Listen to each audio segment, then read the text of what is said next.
नमस्कार दर्शकों, स्वागत है आपका मारो हाड़ोती मारा मालवा में। बढ़ते हैं आगे तमाम खबरों की ओर। सरकारी योजनाओं को ठगने वाले अंतर्राज्यीय साइबर गिरोह का राजस्थान पुलिस ने किया भंडाफोड़। जी हां, खबर आ रही है झालावाड़ जिले से, जहां झालावाड़ पुलिस ने ऑपरेशन शटडाउन पार्ट 2 के तहत देश भर में सक्रिय एक संगठित अंतर्राज्यीय साइबर गिरोह का पर्दाफाश किया है। यह गिरोह केंद्र और राज्य सरकार की विभिन्न कल्याणकारी योजनाओं में सेंध लगाकर करोड़ों रुपयों की ठगी कर रहा था। पुलिस ने कार्रवाई न केवल राजस्थान बल्कि देश भर के साइबर अपराध तंत्र के लिए एक बड़ी सफलता मानी जा रही है। पुलिस के अनुसार यह गिरोह प्रधानमंत्री किसान सम्मान निधि योजना, आपदा प्रबंधन सहायता पोर्टल, पेंशन योजनाओं सहित अन्य योजनाओं में फर्जीवाड़ा कर सरकारी धन को हड़प रहा था। आरोपी सरकारी वेबसाइटों के क्लोन पोर्टल तैयार करने या वैध लॉगिन आईडी हैक कर लाभार्थियों के खातों से हेराफेरी करते थे। यहां तक कि निष्क्रिय या मृत लाभार्थियों की जगह अपने बैंक खातों को लिंक कर धन को अपने कब्जे में ले लेते थे। इस गिरोह के तार राजस्थान, दिल्ली, पंजाब, असम, गुजरात और उत्तर प्रदेश तक फैले हुए हैं। कई दिनों की निगरानी और तकनीकी विश्लेषण के बाद झालावाड़ साइबर पुलिस की टीम ने गिरोह के 4 मुख्य सदस्यों मोहम्मद शाहिद, मोहम्मद लईक, सुभाष और रोहित कुमार सहित कुल 6 आरोपियों को गिरफ्तार किया है। सभी पर 25-25 हजार रुपए का इनाम घोषित किया था। गिरफ्तार आरोपियों से पुलिस ने बड़ी मात्रा में फर्जी Aadhaar card, mobile SIM, laptop, bank passbook और सरकारी लॉगिन क्रेडेंशियल बरामद किए हैं। प्रारंभिक जांच में सामने आया है कि यह गिरोह डेटा मैनिपुलेशन कर लाभार्थियों की पहचान बदल देता था और बल्क ट्रांजैक्शन के जरिए फर्जी खातों में सरकारी धन ट्रांसफर करता था। आरोपी तकनीकी रूप से दक्ष थे और साइबर सुरक्षा की कई परतों को बाईपास करने में माहिर थे। इस कार्रवाई को झालावाड़ एसपी के निर्देशन में गठित विशेष जांच टीम ने अंजाम दिया है। पुलिस अब इस नेटवर्क से जुड़े अन्य राज्यों के अपराधियों की तलाश में जुटी है। एसपी ने बताया कि ऑपरेशन शटडाउन पार्ट 2 देश भर में साइबर ठगी के खिलाफ अब तक की सबसे बड़ी और संगठित कार्रवाई है, जिसने सरकारी योजनाओं की सुरक्षा प्रणाली पर गंभीर सवाल खड़े किए हैं। पुलिस अब गिरोह के डिजिटल फुटप्रिंट का विश्लेषण कर रही है ताकि यह पता लगाया जा सके कि अब तक कितनी योजनाओं में से और कितनी राशि का दुरुपयोग किया गया है। जिला पुलिस अधीक्षक ने नागरिकों से अपील की है कि वे किसी भी संदिग्ध कॉल, वेबसाइट या लिंक पर जानकारी साझा न करें और अपराध की शिकायत तुरंत निकटतम थाना या हेल्पलाइन नंबर 1930 पर दर्ज कराएं। झालावाड़ से हाड़ोती सम्राट न्यूज संवाददाता रंजीत मेघवाल की रिपोर्ट। देश के विभिन्न राज्यों से गिरफ्तार किया, क्या कर ये जो ऑपरेशन शटडाउन झालावाड़ पुलिस ने किया, जिसमें एक मुखबिर की सूचना पर पूरा तंत्र का पुलिस तय तक गई और उसके बाद एफआईआर दर्ज करने के बाद कार्रवाई हुई। अब उसके अगले चरण में जब हम लोग अनुसंधान के चरण में एसआईटी का गठन किया गया और बड़ी संख्या में अधिकारी, साइबर एक्सपर्ट्स को हमारी टीम से जोड़ा गया, तो उसके बाद में जो कार्रवाई हुई है, सबसे पहले जो मॉड्यूल था उसके बारे में हम विस्तृत चर्चा कर लेते हैं। कई तरह की सरकारी योजनाओं में, जिसमें केंद्र और राज्य सरकार की योजनाएं थी, जिनमें उन्होंने सेंधमारी की। तो सेंधमारी का जो योजनाएं टारगेट में थी, पीएम किसान सम्मान निधि और राज्य सरकार की जितनी भी वेलफेयर स्कीम्स हैं, जिसमें पेंशन योजनाएं और अन्य वेलफेयर स्कीम्स हैं, उसमें इन लोगों ने बड़ी संख्या में डाटा के साथ और जो अधिकारियों की लॉगिन आईडी, पासवर्ड्स हैं, उनके क्रेडेंशियल्स जो हैं उनके साथ में कॉम्प्रोमाइज़ किया और उनकी आईडीज़ के साथ में कॉम्प्रोमाइज़ किया और उससे बड़ी संख्या में लाभार्थियों को जोड़ा। जो इनका मुख्य हमें एमओ समझ में आया, तो जो पीएम किसान सम्मान निधि में जो भी पैसा किसी भी किसान को जाता है, उसका वो चूँकि आधार इनेबल्ड है कि कोई भी व्यक्ति जो है वो आधार के थ्रू उस पीएम किसान निधि से वो किसान जुड़ेगा और उसके बाद में जो उसे पर महीने 2000 के लगभग आसपास जो पैसा मिलता है वो उसके तहत उस किसान को मिलेगा। ये योजना लाई गई लघु और सीमांत कृषकों के लिए, जिसमें उनको आर्थिक संबल देने के लिए ये सेंट्रल गवर्नमेंट की योजना है, जिसमें केंद्र और राज्य समन्वय से उनको भुगतान करते हैं। क्योंकि आधार इनेबल्ड होने के बाद में जिस व्यक्ति का आधार है और आधार से बैंक जो लिंक अकाउंट है उसी में चूंकि भुगतान हो सकता है, ऐसे में इसमें दूसरा अकाउंट जोड़े जाने की संभावना नहीं थी। तो इसका फ़ायदा इन्होंने ये उठाया कि जितने भी लघु और सीमांत कृषक के अलावा अन्य जो लोग हैं जो इस श्रेणी में नहीं आते, उनको भी इस योजना के तहत उनको पात्र बनाया गया और उनको पात्र बना के उनके आधार जोड़े गए, उन आधार से अटैच बैंक अकाउंट जोड़े गए और उनको लाभ दिलाया गया। वो लाभ कैसे जोड़ा गया वो आगे हम विस्तृत प्रेस कॉन्फ्रेंस में बताएंगे। लेकिन जो अपात्र किसान थे, जो अपात्र लोग थे, कुछ लोग ऐसे हैं जो किसान की श्रेणी में भी नहीं है, उनको भी इन योजनाओं से जोड़ा गया। दूसरी तरह की जो योजनाएं थी जो जन आधार से संबंधित थी, जिसमें आधार इनेबल्ड पेमेंट सिस्टम नहीं है, यानी कि अगर कोई व्यक्ति लाभार्थी है तो उसके जो संबंधित बैंक अकाउंट को उस योजना में लाभ देने के लिए जोड़ा जाता है, वो बैंक अकाउंट उस व्यक्ति का नहीं होकर किसी और व्यक्ति का भी लगा दिया जाता है, तो पूरा सिस्टम इस बात को ट्रेस नहीं कर सकता कि ये पैसा, ये अकाउंट उसी व्यक्ति का है अथवा नहीं। उन जगह पे भी इन्होंने बड़ी संख्या में कॉम्प्रोमाइज़ किया। वहाँ इन्होंने दूसरे लोगों के बैंक अकाउंट्स अटैच किए, अपने लोगों के बैंक अकाउंट अटैच किए, जो लोग लाभार्थी हो सकते थे उनके डाटा का मिसयूज करके और अकाउंट्स अपने इन्होंने इस्तेमाल किए। तो इस तरीके से 2 तरीके से इन्होंने योजनाओं में धोखाधड़ी की। अगर हम राजस्थान की बात करें तो जो आपदा प्रबंधन विभाग DMIS के जो पोर्टल्स हैं, जिसमें और अन्य जो वेलफेयर, सोशल वेलफेयर स्कीम्स हैं, जिसमें सोशल सिक्योरिटी स्कीम के तहत कई सारे लोगों को अलग अलग पेंशन योजनाएं मिलती हैं, उसमें इसी तरीके से जो जन आधार से संबंधित योजनाएं हैं, जिसमें आधार इनेबल्ड पेमेंट सिस्टम नहीं है, वहाँ पर अन्य लोगों के बैंक अकाउंट अटैच किए गए, अपने जो साइबर फ्रॉड करने वाले अकाउंट्स हैं उनका इस्तेमाल किया गया और उसमें पेमेंट को डाइवर्ट किया गया। इस तरीके से इन्होंने मोटा मोटा इस पूरे साइबर फ्रॉड को, घोटाले को, गबन को अंजाम दिया। सर, गिरफ्तार की ओर से भी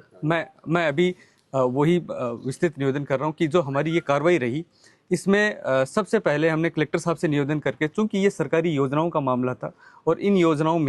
योजनाओं की प्रशासनिक समझ के लिए, योजनाओं में भुगतान संबंधी प्रक्रियाओं की, मानक संचालन प्रक्रियाओं की समझ के लिए हमें बड़ी ज़रूरत थी कि हम प्रशासनिक अधिकारियों और उनके टेक्निकल एक्सपर्ट टीम से ये समझें कि किस तरीके से इसका पूरा फ्लो सिस्टम बनता है। तो कलेक्टर साहब के निर्देशन में हमारे SDM साहब हैं अभिषेक जी,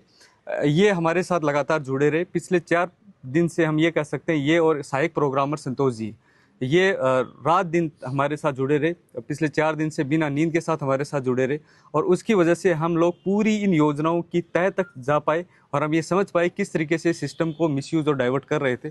तो सबसे पहले मैं इनका आभार व्यक्त करता हूँ आपके चैनल के माध्यम से कि इस योजना में पुलिस की सफलता के साथ साथ इस प्रशासनिक समझ और ये जो योजनाओं की मूलभूत समझ के लिए प्रशासन का बहुत हमें सहयोग मिला। उसके बाद हमने अन्य राज्यों की पुलिस, जो हमारे मुलजिम थे, वो अलग अलग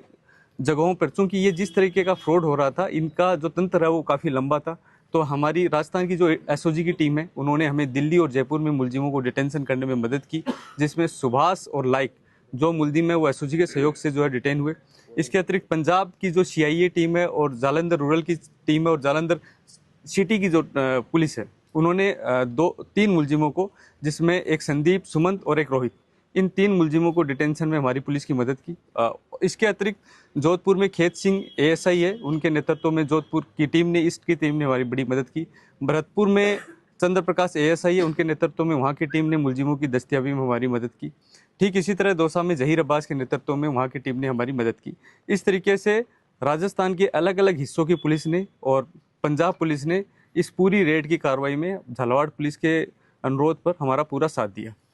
अगर हम अब इस योजना का प्रारूप समझे, किस तरीके से ये इस गबन को अंजाम देते थे, तो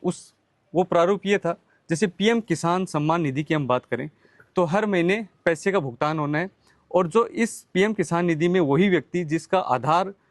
सीडिंग हो रखी है, जो अपना आधार है उसी से लिंक बैंक अकाउंट के माध्यम से ही भुगतान होना है। अब इस गिरोह ने ये सोचा कि ऐसे लोग जो अपात्र हैं, जैसे एक परिवार में एक व्यक्ति को सपोज मिल सकता है, दूसरे को नहीं मिल सकता, जो इनकम टैक्स पेयर है उसको नहीं मिल सकता, जो व्यक्ति लघु और सीमांत कृषक की श्रेणी में नहीं आता, जिसके 2 हेक्टेयर से अधिक की भूमि है वो श्रेणी में नहीं आ सकता, तो वो भी अपात्र हुआ। ऐसे समस्त लोग जो अपात्र थे उनको जोड़ा गया किसान बना के उसके बाद में जो स्टेट नोडल है, यहाँ लाइक एक मुलजिम है, वो यहाँ का स्टेट नोडल था PM किसान का,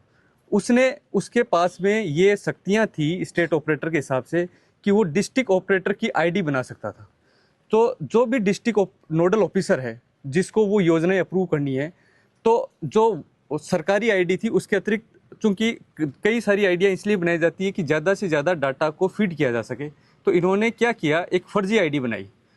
पैरेलल ID हम जिसको बोल सकते हैं, पैरेलल ID बनाई, उसके यूज़र नेम पासवर्ड बनाए और उसमें जब वो योजना अप्रूव होती है, किसी व्यक्ति को उसमें सीड किया जाता है, उसको अप्रूव किया जाता है, तो जिस नंबर पे OTP जाएगा वो OTP नंबर भी अपनी ही गैंग के सदस्यों का डाल दिया। यानी कि योजना के लिए अप्लाई भी यही लोग कर रहे हैं और अधिकारी की हैसियत से अप्रूव भी यही लोग कर रहे हैं। ये पूरा PM किसान सम्मान निधि में हो रहा था। जब हमने देखा तो सेंटर नोडल, पूरे कंट्री का जो सेंटर नोडल है, जितने भी स्टेट्स हैं उनके नोडल और डिस्ट्रिक्ट नोडल्स, सबके यूज़र ID क्रेडेंशियल्स इनके पास में पूरी लंबी बड़ी सीट मिली है, जो हम मान सकते हैं कि हर व्यक्ति का डाटा के साथ में ये लोग कॉम्प्रोमाइज़ कर सकते थे। अगर हम राजस्थान की बात करें तो लाइक जो यहाँ एक मुलजिम है, उसने एक वासुदेव करके एक मुलजिम था जिसको टोंक और नागौर की डिस्ट्रिक्ट नोडल की आईडी बना के दे दी। उसके जो ओटीपी नंबर के लिए था वो उसी में उसका नंबर दे दिया। झालावाड़ में एक सफीक नाम का लड़का था जिसको लाइक ने यहाँ के डिस्ट्रिक्ट नोडल की आईडी बनाकर दे दी और उसमें ओटीपी में उसी का नंबर दे दिया। इसी तरह भरतपुर में सादिक, इसी तरह फलोदी के कलेक्टर ऑफिस में एक बाबू कार्यरत है रमेश चंद्र, उसको फलोदी के डिस्ट्रिक्ट नोडल की आईडी बना के दे दी और उसी के उसको ओटीपी में ओटीपी भी उसी के पास जाएगा। अब ये मान सकते हैं कि अब जिस किसान जो अपात्र किसान है, जो किसी भी तरीके से पात्र नहीं हो सकता, उससे योजना के लिए अप्लाई कराना और अप्रूवल चूंकि इन्हीं को करना है, आईडी पासवर्ड इन्हीं के पास है, ओटीपी भी इन्हीं के पास आना है, तो उसको अप्रूव कर दिया। ये मुख्यतः ये काम करते थे रात को 6 बजे ऑफिस से जाने के बाद में। जो सरकारी आईडीज थे जो सरकारी अधिकारियों के पास रहती थी वो डीएक्टिवेट कर जाता था। फिर इसके गैंग के सदस्य मुख्यतः रात को उन आईडीज को एक्टिवेट करके, जो इन्होंने पैरेलल आईडीज बनाई हुई थी, उन आईडीज के माध्यम से उन सारी आईडियों को एक्टिवेट करके रात को मुख्यतः ये लोग लाभार्थियों को जोड़ते थे। लेकिन ये भी संभव है दिन में भी बड़ी संख्या में इधर उधर बैठे हुए आईडियों को जोड़ रहे हैं, लेकिन जो अभी पैटर्न समझ में आया तो रात को ये कार्य चलता था।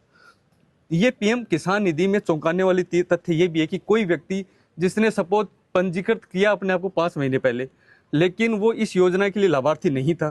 तो उसकी आईडी एक्टिवेट नहीं हुई। अब इन्होंने उसकी आईडी एक्टिवेट कर दी इस जालसाजी तंत्र के तहत। तो उस योजना में ये प्रोविज़न है कि कोई व्यक्ति बहुत पहले पंजीकृत करता है, आईडी वो चूँकि एक्टिवेट नहीं हो पाता और बाद में भी एक्टिवेट हुआ तो पूर्व की भी समस्त किस्तों का भुगतान उसको होगा। यानी कि अगर 20 किस्तें पहले जा चुकी हैं, हर किस्त का 2,000 रुपये बनता है, तो 40,000 रुपये उसको मिलेगा। तो इस मायने में मान सकते हैं कि कितना इन्होंने पीछे जाके भी किस मात्रा में उस घोटाले का फ़ायदा अपने साथी ठगों को दिया है। अब जो दूसरी हम बात करें कि अलग अलग जो स्टेट्स हैं उनके अतिरिक्त शासन सचिव स्तर के अधिकारी, उनके जो स्टेट में अलग अलग वेलफेयर स्कीम्स चलती हैं, सोशल सिक्योरिटी स्कीम्स जो हैं, उनमें चूंकि स्टेट के नोडल होते हैं, वो अतिरिक्त शासन सचिव स्तर के अधिकारियों के क्रेडेंशियल्स इनके पास में मिले अलग अलग स्टेट्स के। तो ऐसा माना जा सकता है कि अलग अलग स्तर के राज्यों के अधिकारियों की पैरेलल आईडीज़ का मिसयूज किया गया होगा, जिसकी आगे अनुसंधान